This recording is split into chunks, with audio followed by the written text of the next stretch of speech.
Daily Trust News Center, this is the News Hour.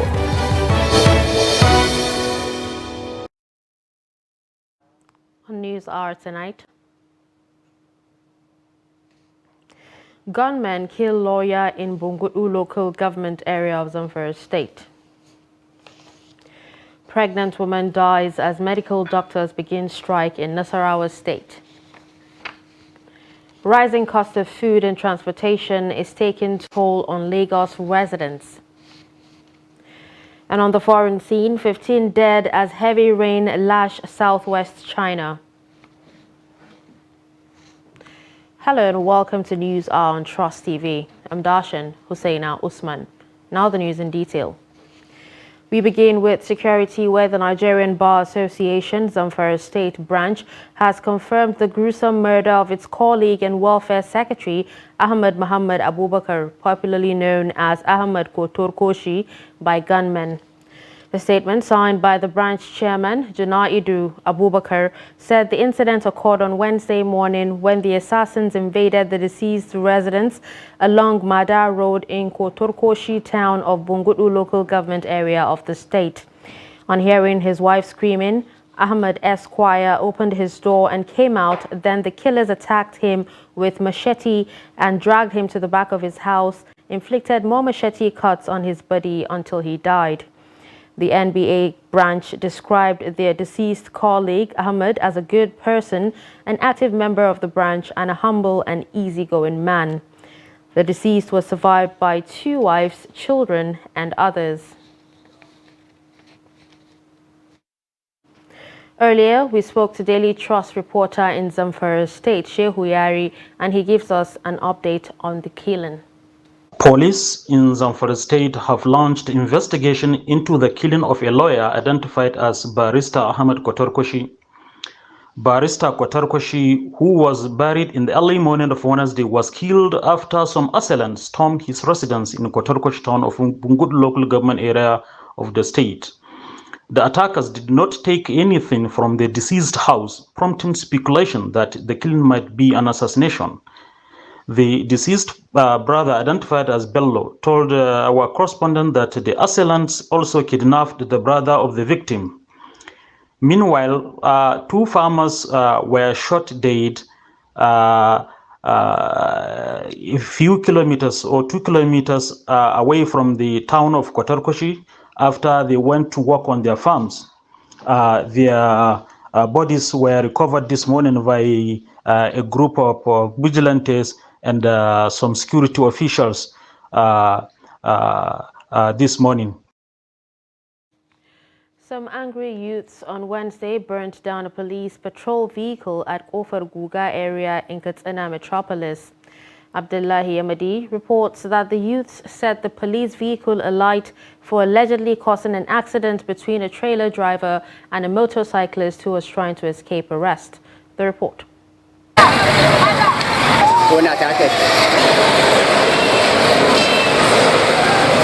The mob action, it was gathered, was done to protest police incessant arrest of motorcyclists and other motorists in Katsina.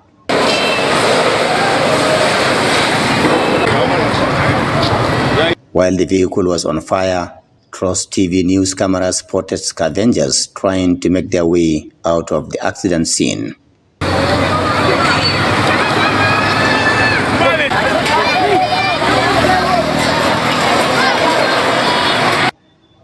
In a statement issued to newsmen in Katsina, the police command said 8 arrests were made in connection with the incident.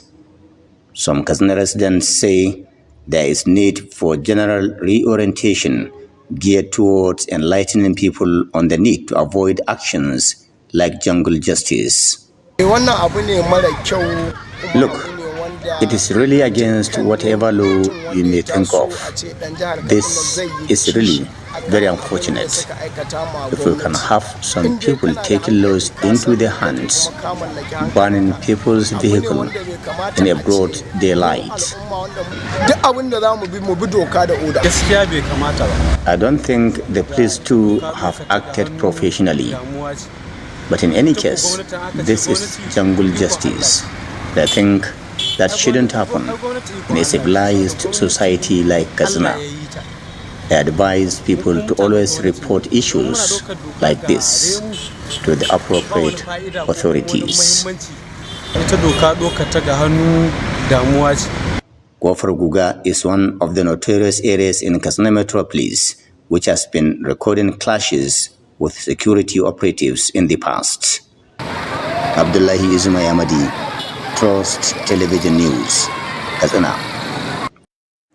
Moving to health, medical services has been paralyzed across all 19 general hospitals, including the Lhatu Araf Specialist Hospital Dash, Lafia, owned by Nasarawa State Government, following a 5-day warning strike declared by the Nigerian Medical Association in the state. The state's NMA hinted that the strike will commence at 8 a.m. on Wednesday, July 5th, and will end on Monday, July 10th, 2023 at 8 a.m. Reports say the association had earlier issued a 21-day strike ultimatum to the Nasarawa State Government to press home its demands. The state's NMA expressed worry over the non-implementation of promotion for doctors and annual salary increments, non-implementation of minimum wage and consequential adjustments, non-implementation of reviewed hazard allowance and the accrued 17 months arrears, inadequate manpower and overworking of doctors, high burden of taxation on doctors and medical residency training fund payment as well. Addressing journalists in Lafia, the state capital, on Wednesday, the NMA chairman, Dr. Peter Atta, explained that the association resolved to embark on the 5-day warning strike owing to the state government's inability to meet up their demands. So the end of the ultimatum on the 3rd of July, which was on Monday, we met with the government, committee chaired by the deputy governor twice. And in all the conversation, the impression, all the state members that attended that meeting, and also most especially it is our Congress, what we presented it to them is that government were not sincere. Because if you say, yes, you're willing to do this, and then the basic minimum that when you say you're willing to do this is to just document and give that approval so that people know that yes, you have actually approved, you have agreed with what you are telling us that you want to do. It is not even there. Then clearly government is just like trying to just play over us, our intelligence, and continue, because like I've mentioned, let me just mention one aspect of it, the hazard allowance that we're talking about. How much is the money? Meanwhile, a pregnant woman who was booked by the hospital for cesarean session died while waiting for doctors to attend to her. Our correspondent who visited Dash in Lafia saw patients, particularly those in critical conditions, being evacuated to private facilities in nearby states for continuation of medical attention. The National Emergency Management Agency says that 14 states and 31 communities may witness heavy rainfall leading to flooding from July 4th to 8 August in the country. This is contained in a statement signed by Territorial Coordinator, NEMA, Lagos Territorial Office, Ibrahim Farinloye. Farinloye urged relevant stakeholders within the states concerned to take precautionary measures to forestall loss of lives and property. He listed the states and communities as Langtang and Shandam in Plateau State, Somaila, Tudunwada in Kano State, Shagari, Goronyo and Selame in Sokoto State, as well as Okwe in Delta State. Others include Kaduna State, Kachia in Akwa Ibom State, Ukbenegang, Adamawa, Mubi, Demsa, Song, Mayobelwa, Jamaica and Yola. We have in Katsina State, Katsina, Jibia, Kaita and Bindawa. He also added Wara, Yelwa and Gwandu in Kebbi State, while Zamfara has Shinkafi and Gumi. Borno, Jigawa, Kwara and Niger states are also included. Farinloye thanked the Flood Early Warning System Central Hub of the Federal Ministry of Environment, Abuja, for sharing the information. Vehicular movement and business activities were Tuesday evening disrupted when a stream locally known as Koramar Nayeli in Katsina overflowed its bank. According to reports, the overflow was as a result of some blockages along the waterways occasioned by the just concluded Ofar Kaura Interchange Road project.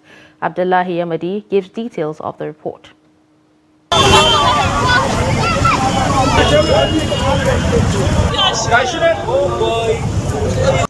The entire area here was flooded, with the road leading to and from the city center blocked and inaccessible. The incident occurred at one of the business areas of the city of Katsina in the evening hours when many had closed from work. Though no life was lost, many residents were, however, trapped here, causing traffic jam and forcing several motorists to change routes before reaching their destinations.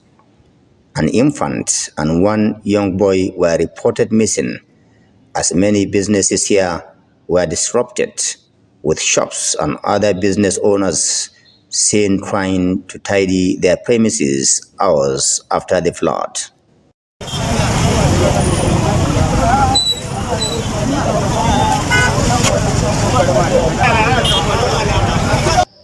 Residents blamed the incident on a blockage from the new interchange road project and want authorities concerned to clear the blockages to ensure a free flow of water and prevent reoccurrence of the incident.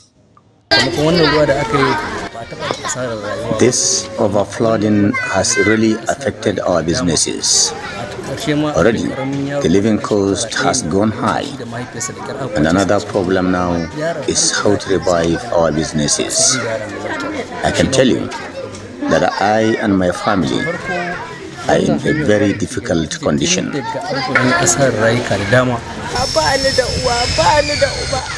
As you can see, I'm a widow without a husband for many years, trying to train our children. Now I lost my house and my properties to this disaster. To be honest, I don't know what to say or do.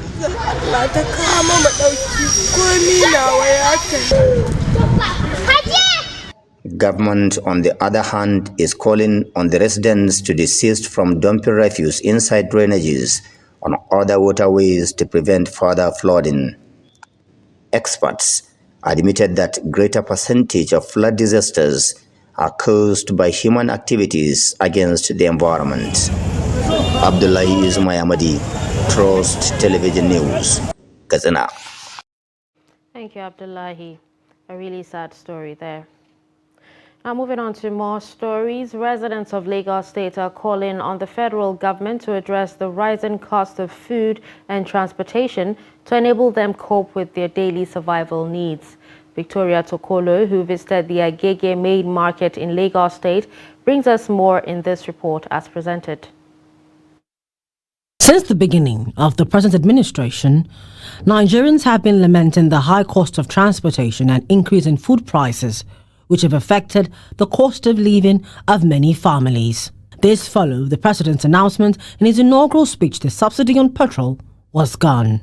Since then, the cost of living for an average family in the country has tripled, putting a strain on the survival of many. At the Agege main market, one of the most popular markets in Lagos for cheap foodstuff, traders and buyers are lamenting the increase in transportation and foodstuff. According to them, transport to the market has increased from 400 naira to 800 naira, with a bag of onions that was once sold for 7,000 naira to 10,000 naira is now 60,000 naira per bag, while a bag of rice that was 10,000 naira is now 35,000 naira. That I used to buy 7,000, 10,000 per bag. Now I bought it 60,000 as at yesterday. Bag. Look at the difference. Please help us to beg the government. Before, if you want to cook, now say you want to cook. If you owe like 5,000, 6,000, it can reach you to cook pot of soup. Now, if you owe 10,000, it can't reach anything. A trader at the market lamented that prices of food and transport fares are increasing on a daily basis and called on the state governor Babajide Sanwo-Olu to come to their aid.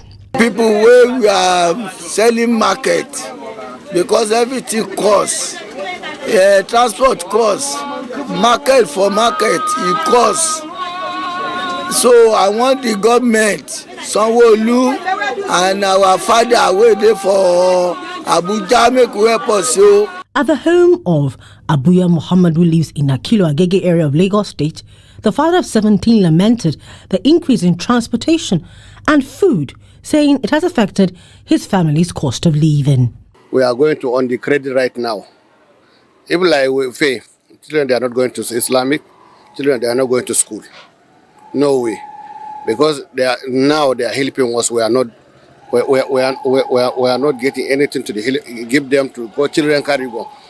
Mohammed further urged the federal government to help reduce the price of transport by making fuel cheap, arguing that this will in turn help reduce the cost of foodstuff. Food is giving us problem. Something we are buying before 12, 13, 11. Now it's going to, we buy 48, 50, 37, 38. So I don't know, from now to the next 2-3 months, we are thinking everything is going back to the normal price. Nigerians, however, believe that if all borders are open and the price of fuel and diesel reduced, the price of foodstuff and transport fares will reduce in the country. The Independent National Electoral Commission, President Bola Tinubu, Vice President Kashim Shettima and the All Progressives Congress on Wednesday closed their case against petitioners at the ongoing Presidential Election Tribunal.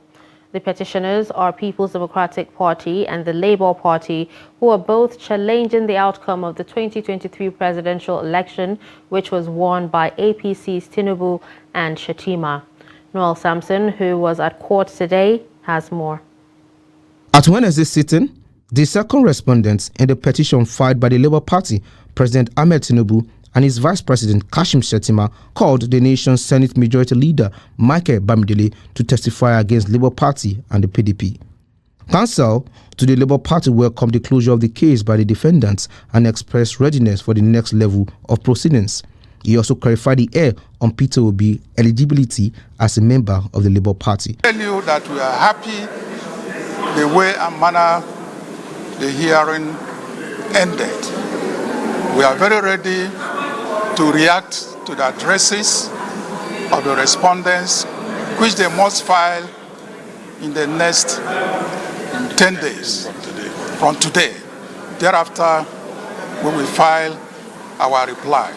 The membership of His Excellency Peter Obi has been determined by the Federal High Court, and they went on to Court of Appeal. Court of Appeal confirmed the decision of the Federal High Court. So it's a no issue.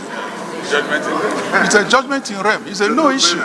So we don't want to edify anybody by joining issues with something that does not exist. Meanwhile, the People's Democratic Party, PDP, through its counsel, told newsmen what transpired during their own court section. The second respondent, Tinubu himself, only called one witness, Senator Michael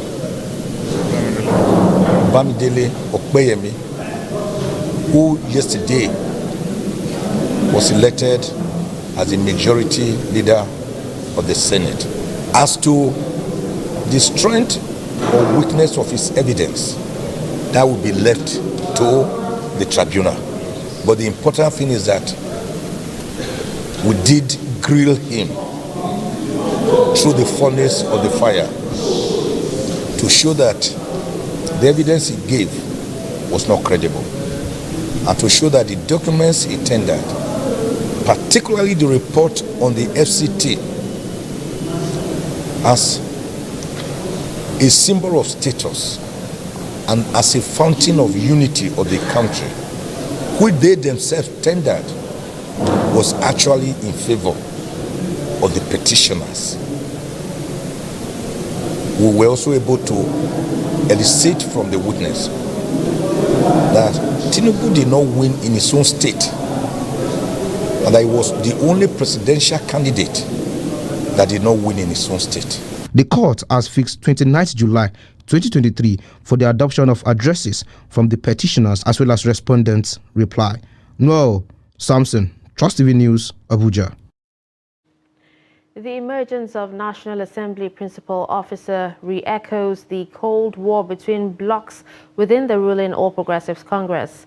Now, national chairman of the party, Abdullahi Adamu, distanced the party from the new principal officers even when the Progressive Governors Forum endorsed the announcement. In this report, Shafi'u Suleiman asks party chieftains if the party chairman will survive the supremacy battle raging among powerful blocs within the party. The report.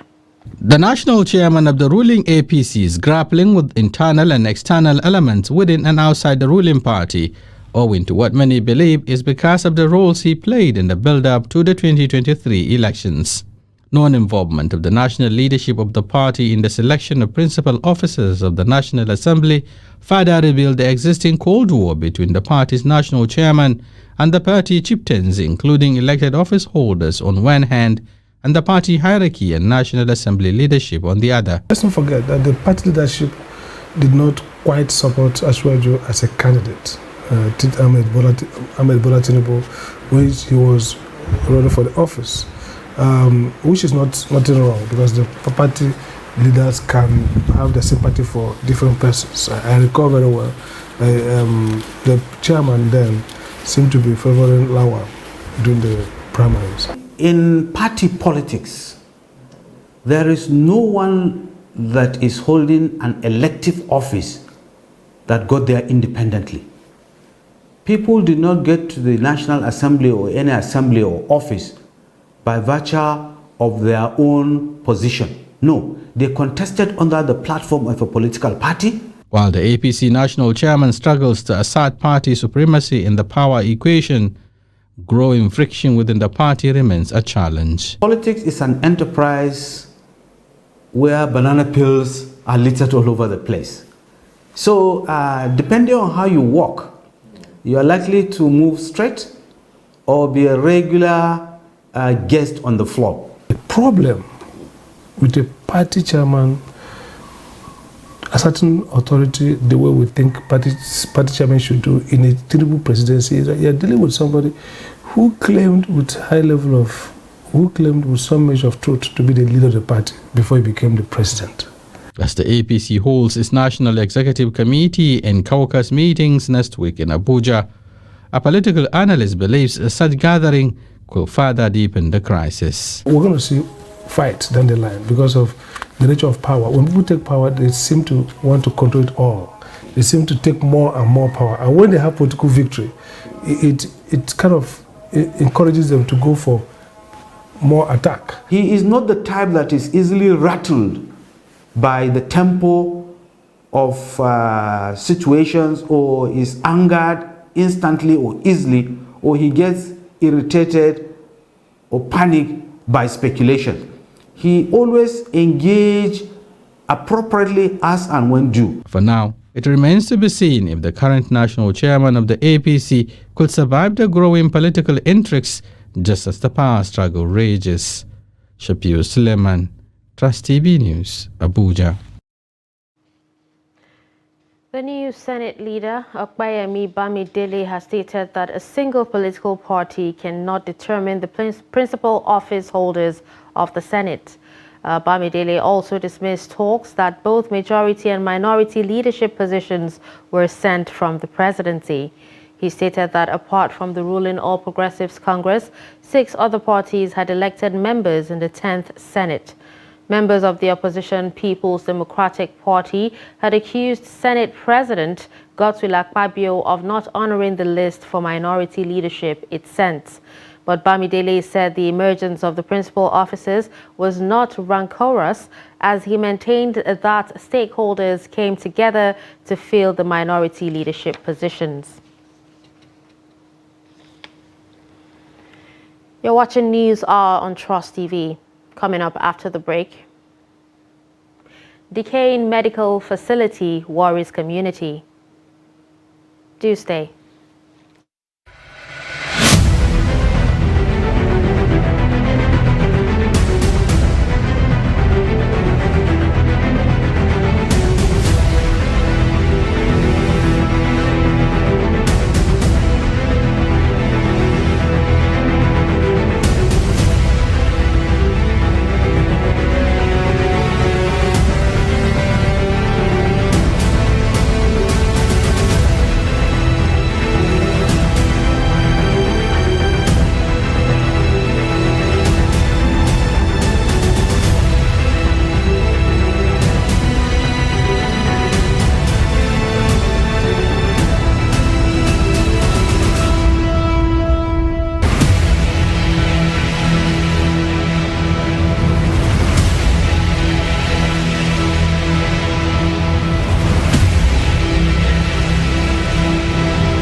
Welcome back and thanks for staying with us. If you're just joining us, you're watching News Hour on Trust TV. A recap of our major stories. We told you that gunmen kill lawyer in Bungudu local government area of Zamfara state. We also told you that pregnant woman dies as medical doctors begin strike in Nasarawa state.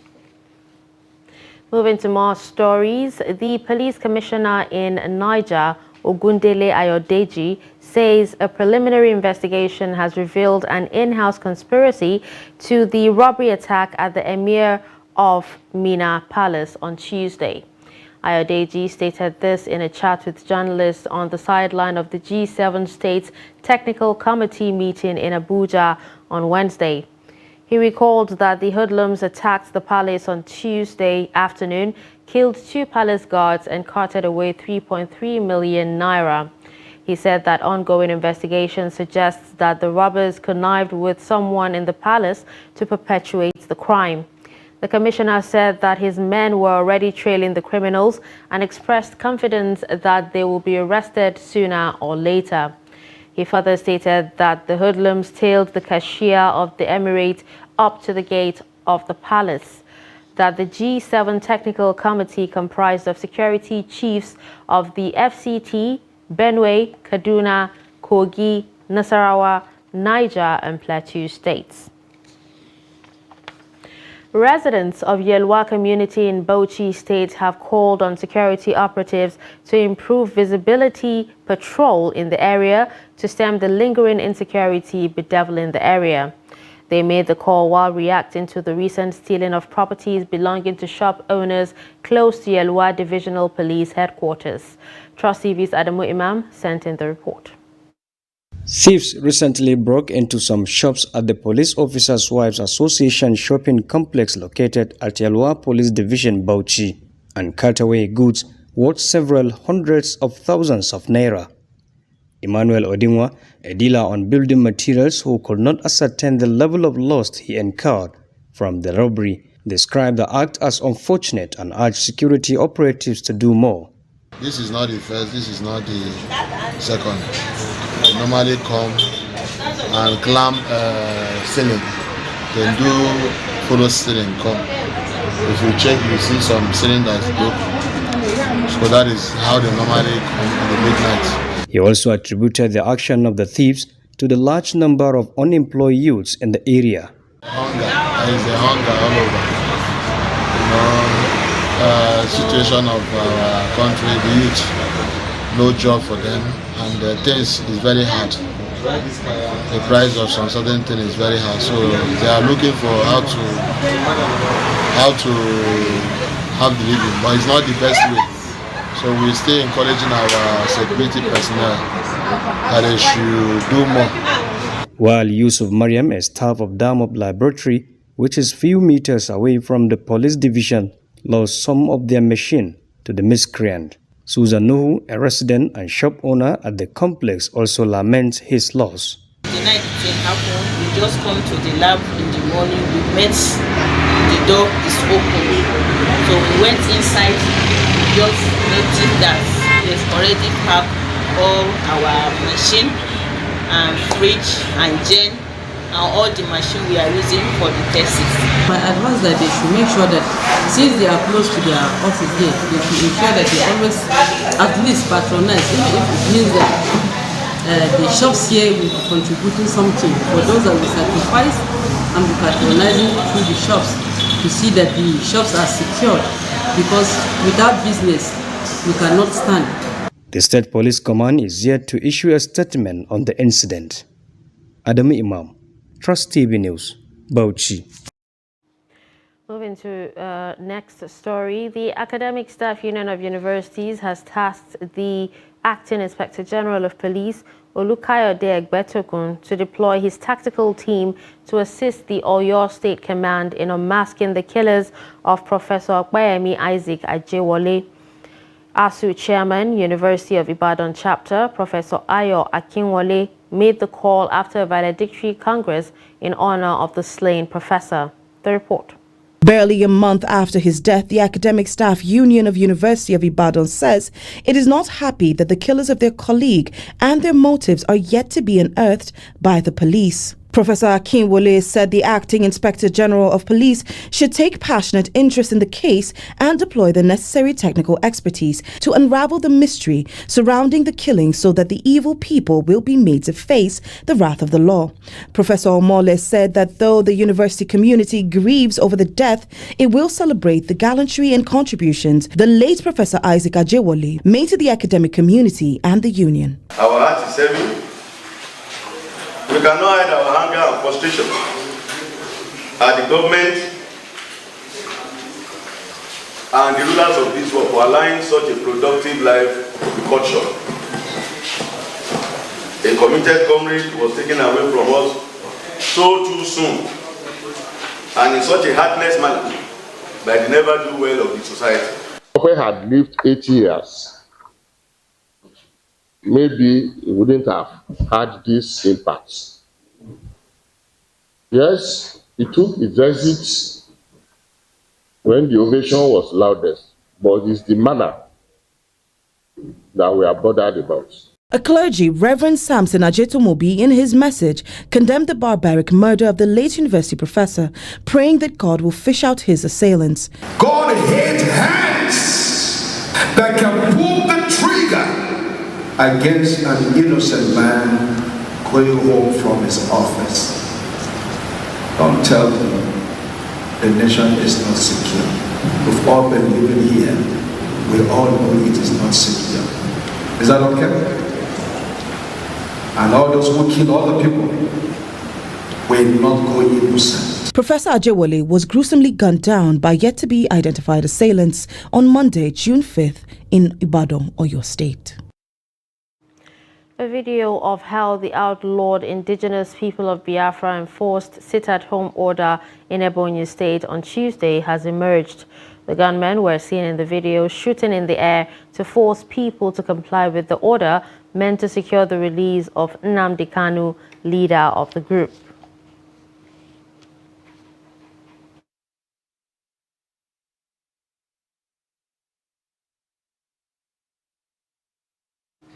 Moving on to more stories. A visually impaired man, Francis Ugachukwu, is remanded in Kirikiri Correctional Center for allegedly defiling a 13-year-old girl. Justice Abiola Sholadoye of the Ikeja Sexual Offences and Domestic Violence Court remanded the defendant pending hearing and filing of his bail application. The trial judge adjourned the case until October 18 for hearing of bail application and commencement of trial. News Agency of Nigeria reports that Francis Ugachukwu was arraigned on one-count charge of defilement. The defendant, however, pleaded not guilty to the charge. According to the State Counsel, Abimbola Abolade, the defendant committed the offense sometimes in November last year on number 16 Karim Giwa Street, Abule Oshun Ojo in Lagos. According to the prosecution, the offense contravened the provision of Section 137 of the Criminal Laws of Lagos State 2015. Ugachukwu will face life imprisonment if found guilty. Usman Shehu Bashir has been sentenced to death for the rape of Fatima Zakaria. The appellant, Usman, was convicted and sentenced to death by hanging for raping a 2-year, 9-month-old Fatima to death. Usman had previously appealed the case at the appellate court, but this was dismissed and the judgment of the lower court affirmed. In another terrifying story, the killers of the famous butcher in Sokoto State, Usman Buda, have not been arrested 9 days after his gruesome murder. Usman, a cow entrails trader at the Sokoto meat, fish and vegetable market, popularly known as Kaswan Onkure, was mobbed to death at the Sokoto main abattoir following an argument over a religious issue. Usman was said to have preached to a beggar who was using the name of the Holy Prophet to solicit for alms, but some of his colleagues disagreed with his position and labeled him a blasphemer. However, different witness accounts confided in Trust TV that Usman did not blaspheme the Prophet during the argument. The spokesman of the Secretary of State Police Command, ASP Ahmed Rufai, on Tuesday said no arrest has so far been made. A senior police officer privy to the investigation and craved anonymity confided in Trust TV that some of the murderers had fled town. Meanwhile, the wife of the deceased, Louisa Usman, who recalled her last moment with her husband, however, appealed to the Secretary of State government to ensure her husband's killers were arrested and prosecuted. The last may have been heard since signing of the students' loan bill into law by President Bola Tinubu. Reactions continue to trail the effectiveness of the law and ability of students to repay the funds. Professor Lawang Abubakar, Bauchi Zone Coordinator of the Academic Staff Union of Universities, told Trust TV that the loan will impose a lifetime burden on students who cannot secure white-collar jobs after graduation. Ibrahim Ismail reports. Last month, President Bola Tinubu signed into law the student loan bill that provides interest-free education loans for Nigerians who cannot afford to pay fees in tertiary institutions. Nigerian students who access the loan will pay in installments in 2 years after completing the National Youth Service Corps (NYSC) program, while some students said the loan repayment can be very difficult for lack of jobs. Others feel it can be repaid. In the law guiding the loan, he said that the student will pay it after securing a job. To those who read the bill, they will see that they said whether self-employed or civil or government job, their belief is that after 2 years of graduation, there must be a way that you are earning something in your life. In this country, it goes a long way in alleviating some sufferings for the student. Looking at the fact that the school fees and other things are very expensive, so they can use the money to purchase some textbooks and other things that will be of help to them. So I think it's very important and it's very pivotal to the development and the growth of the students academically. Coordinator of the Academic Staff Union of Universities, ASU Bauchi Zone, Professor Lawang Abubakar, said the union will challenge the federal government on the implementation of the loan scheme. You will be bedeviled by bills and at the same time serving students' loan scheme debt. It has become a problem, and the loan you keep paying throughout your life, you will not have anything. Throughout your life, you will be servicing loan and paying bills. And people have become hopeless in those countries to the extent of getting depressed and even committing suicide. We have seen that Germany and even the US had to write off some of these debts, and it has failed in Mexico. It was tested in this country. Before signing the students' loan bill into law, Nigerian students have been struggling with registration fees increment in universities, forcing a lot of them to abandon pursuit of higher learning. Ibrahim Ismail, Trust TV News, Gombe. Thank you, Ibrahim Ismail. Now moving on, Mesoma Ejikeme, the Anambra student who was accused of manually inflating her 2023 UTME result by the Joint Admissions and Matriculation Board on Wednesday, confirmed that she received an automated text message from the examination body indicating that her score was 249. Mesoma made this known during an interview with Channels Television. JAMB, through its spokesman, Fabian Benjamin, on Sunday, accused the student of forging her result, but the teenager insisted that her score was 362. On Tuesday, the board reaffirmed its position that the result being paraded by the candidate was patently fake, noting that her real score is 249. Responding to question, Mesoma said the only SMS she sent to JAMB was through its support system. they will see that I sent a text message, they didn't reply. The student explained that she got 249 after sending a text message to know what really happened. The board had withdrawn her results and barred her from writing the examination for the next 3 years. The House of Representatives has called on the federal government to address the incessant bandit attacks in communities of Dutama, Kurfi Federal Constituency of Katsina State. This followed the adoption of a motion by Aminu Babale at plenary on Wednesday. Presenting the motion, the members said that Tashariyaro, Koza, Kudewa villages, Geza, Sauyawa, Tamawa and Maileda communities within Kurfi and Dutama local government areas of Katsina State were attacked by bandits on June 12, 2023, resulting in the death of scores of innocent villagers while many were injured. He said the incessant attacks by bandits have led to low productivity by farmers, thus aggravating the existing food insecurity in the affected communities.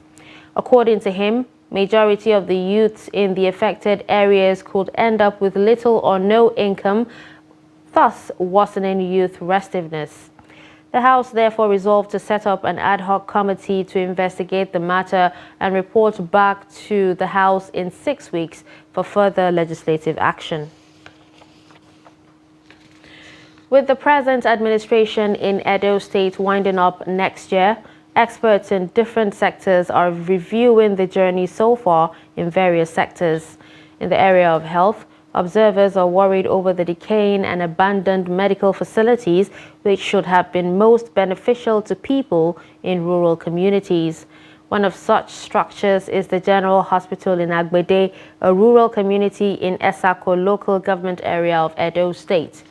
Trust TV's Nafisa Bello, who visited the health facility, has more. Approaching the once bustling environment, it was observed that overgrown trees were almost taking over the health facility, which is supposed to be operating on 24-hour basis.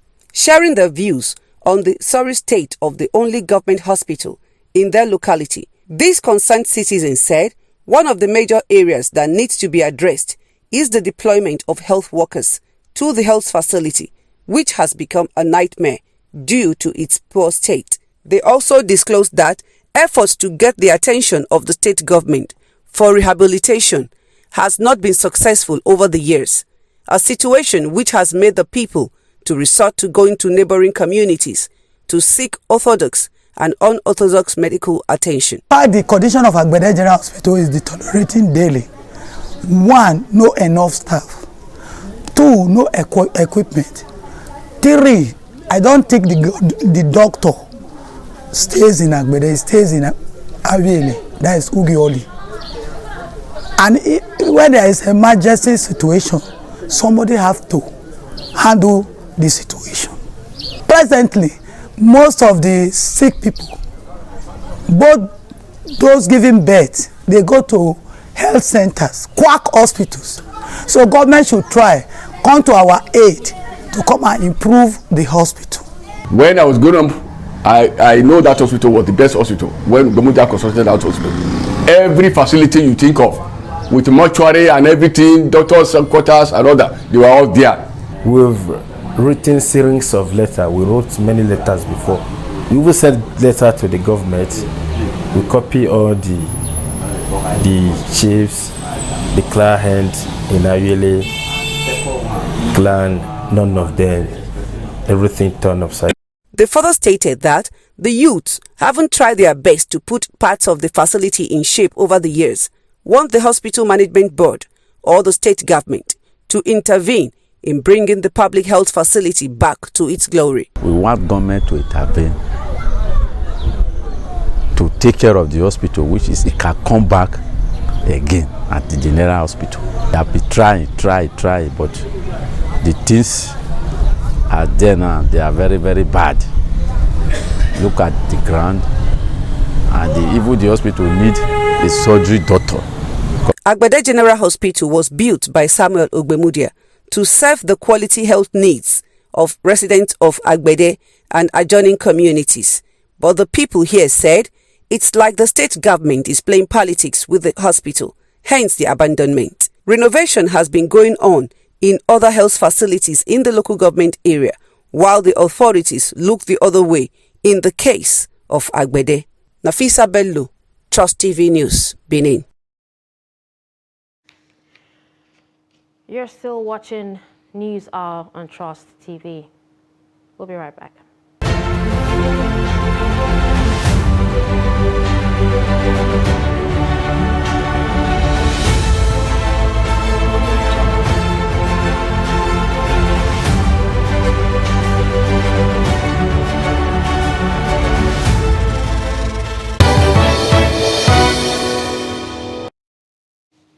Welcome back and thanks for staying with us. Now moving on, amidst high cost of fuel in the country, there has been an ongoing conversation about alternate sources of energy, with the use of gas being touted as a key resource because of Nigeria's vast reserves. With gas very much on the front burner, President Bola Tinubu met on Wednesday with investors who have concluded plans to set up the first floating liquefied natural gas facility in Nigeria. The aim is to boost production and crash the cost of gas for domestic, auto and industrial use in the country. Kehinde Amodu reports.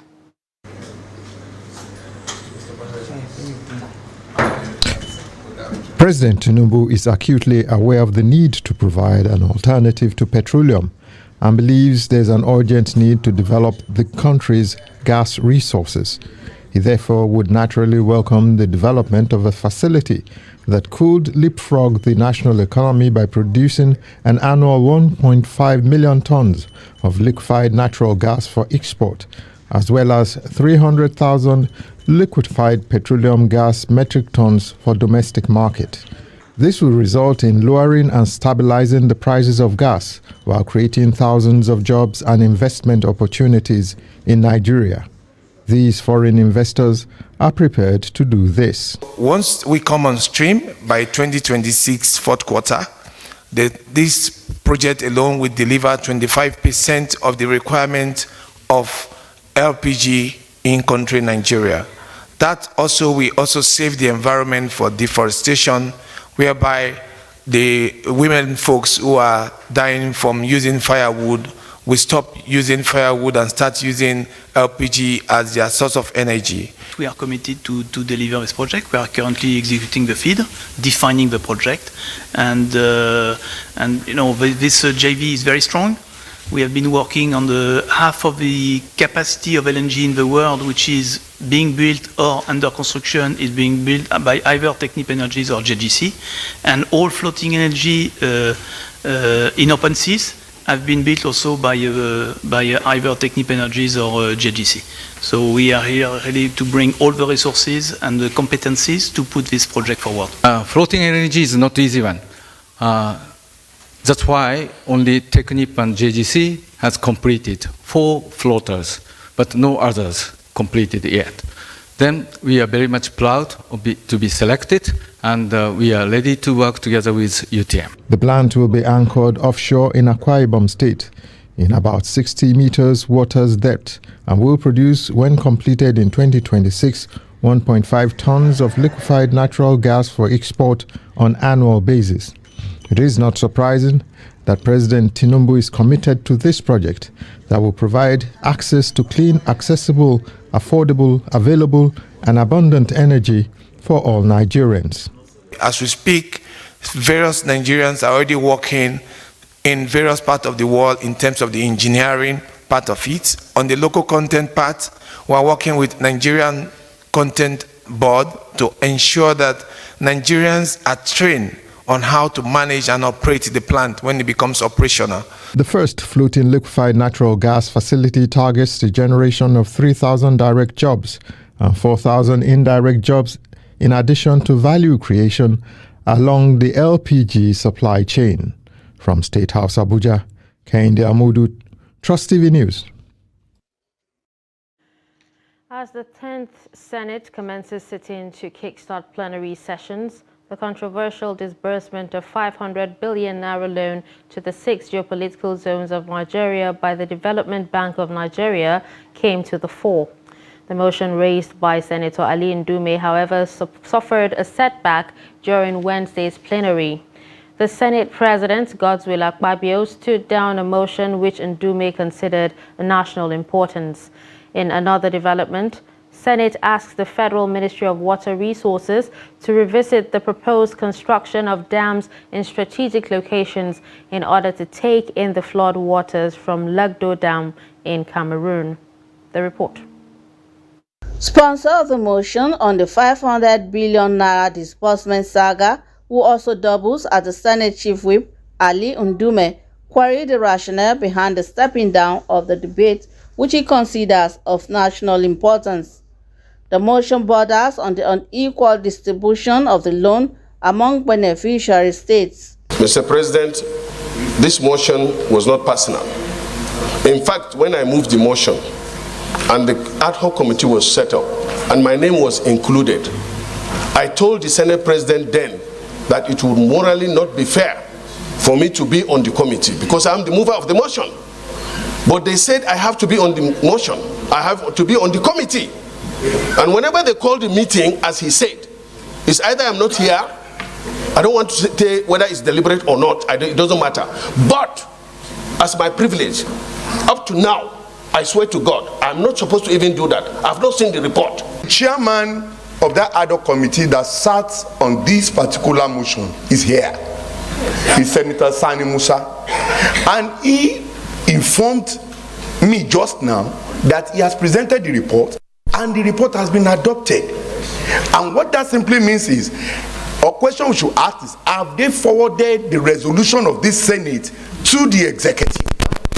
If it has been forwarded, then further legislative work to be done is for us to investigate what is the status with that particular resolution as passed by the Senate. And if it has not, that means it's an entirely new motion, new report that needs to be prepared and forwarded to the Senate. So, and when we were deliberating, we included almost every senator from each geopolitical zone. And we have been having that meeting, of which the chief whip have attended that meeting about twice. But the meeting continued. And if you will recall, the time we were about to submit the reports, the chief whip, I called you, you were in Maiduguri. And when they submitted the signature sheet to me for that report, you signed the report. Relying on Order 63, Senate President Godswill Akpabio reminded Ndume that a matter stepped down can only be brought back to the floor through a substantive motion. Moving to business, the foreign exchange market closed on Wednesday with the Naira losing 0.89% in less than 12 hours as demand for dollars increased at the parallel market, also known as black market. At the end of trading on Wednesday, the dollar was quoted at 785 Naira, which was lower than 778 traded in the morning trading session of the same day. At the investors and exporters forex window, Naira appreciated by 3.52% following the activities of the willing buyers and willing sellers in the market. After trading on Wednesday, the dollar was quoted at the rate of 742.31 Naira as against 768.44 Naira quoted on Tuesday, data from the FMDQ indicated. Now, on the international scene, 15 people died and 4 are missing after torrential rain lashed the metropolis of Chongqing and swaths of southwestern China. China has for weeks been hit by extreme weather from heavy rains to intense heat waves, the frequency of which is increasing as global temperatures soar. Residents in the capital, Beijing, and dozens of other areas have been warned to stay indoors as temperatures soar past 35 degrees Celsius. And in one of the deadliest natural disasters to occur in China so far this year, torrential rains in Chongqing, this week killed 15 people and left 4 others missing. The heavy rains, mainly seen in the areas along the Yangtze River, have triggered floods and geological disasters, disrupting the lives of more than 130,000 people in 19 districts and counties. Meanwhile, the government on Wednesday morning dispatched a working group to Chongqing early to oversee disaster relief efforts. And finally, in sports, 21 players are currently in the Super Falcons camp in Gold Coast, Australia, for the team's final preparations ahead of the 2023 FIFA Women's World Cup. Winger Francisca Odega and talented midfielder Halimat Ainde are the 2 players yet to link up with their teammates in camp. And with that, we've come to the end of News Hour on Trust TV. Don't forget to follow us across all our social media platforms. I'm Darshan Hussaina Usman. Thanks for watching.